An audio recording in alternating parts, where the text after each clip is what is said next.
ദേ, ശരിക്കും പറഞ്ഞ കേരളത്തില് കടച്ചക്ക കിട്ടാനില്ല. എന്റെ വീട്ടിൽ ഉണ്ടായിരുന്നു ഒരുപാട് കടച്ചക്കയുള്ള ഒരു കടപ്ലാവ്. പക്ഷേ വീട്ടിൽ കടം വന്ന് കയറിയപ്പോ ആരോ പറഞ്ഞു ഈ കടപ്ലാവ് കാരണമാണ് കടം വന്ന് കയറുന്നതെന്ന്. അതുകൊണ്ട് കടം മാറാൻ വേണ്ടി കടപ്ലാവ് വെട്ടിക്കളഞ്ഞു. ഇപ്പോ കടപ്ലാവുമില്ല, കടച്ചക്കയുമില്ല, കടം മാത്രം ബാക്കിയുണ്ട്. അങ്ങനെ ഒരു യാത്ര പോകുമ്പോൾ ഒരു കടയിൽ കുറച്ച് കടച്ചക്ക ഇരിക്കുന്നത് കണ്ടു. നല്ല ഫ്രഷ് ഒന്നുമല്ല, എങ്കിലും ഒരാഗ്രഹമല്ലേ എന്ന് കരുതി മേടിച്ചു. വീട്ടിൽ കൊണ്ടുവന്നപ്പോ കൊച്ചു പറഞ്ഞു ഇത് വറുത്തരച്ചു വയ്ക്കാമെന്ന്. കുട്ടികൾ എന്തെങ്കിലും കൊച്ചു കൊച്ചു ആഗ്രഹങ്ങൾ പറയുമ്പോൾ നമ്മളത് സാധിച്ചു കൊടുക്കണ്ടേ.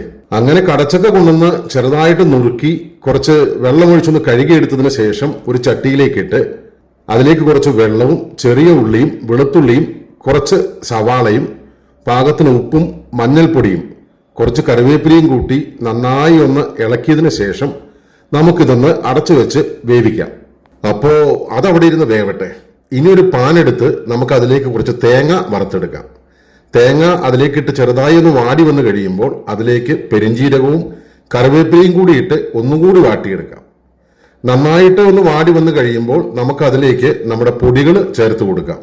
മഞ്ഞൾപ്പൊടി, മല്ലിപ്പൊടി, മുളക് പൊടി, കുറച്ച് ഗരം മസാല, ഇത്രയും ചേർത്ത് നന്നായിട്ടൊന്ന് ഇളക്കി ഒന്നുകൂടി നന്നായിട്ടൊന്ന് വാട്ടിയെടുക്കാം. ഇതിപ്പോ നന്നായിട്ട് വാടി വന്നിട്ടുണ്ട്. ഇനി ഇത് നമുക്ക് ഒരു മിക്സിയിലേക്ക് ഇട്ട് കുറച്ച് വെള്ളം കൂടി ഒഴിച്ച് ഒന്ന് അരച്ചെടുക്കാം. ഇപ്പൊ നമ്മുടെ കടച്ചക്കയൊക്കെ നന്നായിട്ട് വെന്ത് കഴിഞ്ഞു.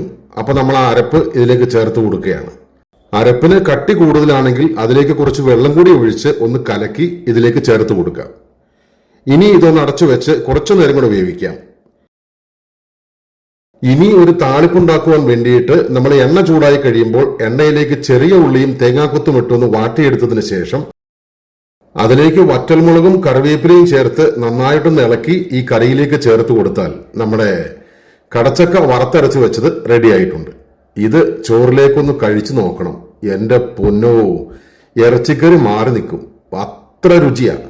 എല്ലാവരും വീട്ടിലൊന്ന് ഉണ്ടാക്കി നോക്കണം. കടച്ചക്ക കിട്ടിയാൽ ദേ സംഭവം അടിപൊളിയാട്ടോ.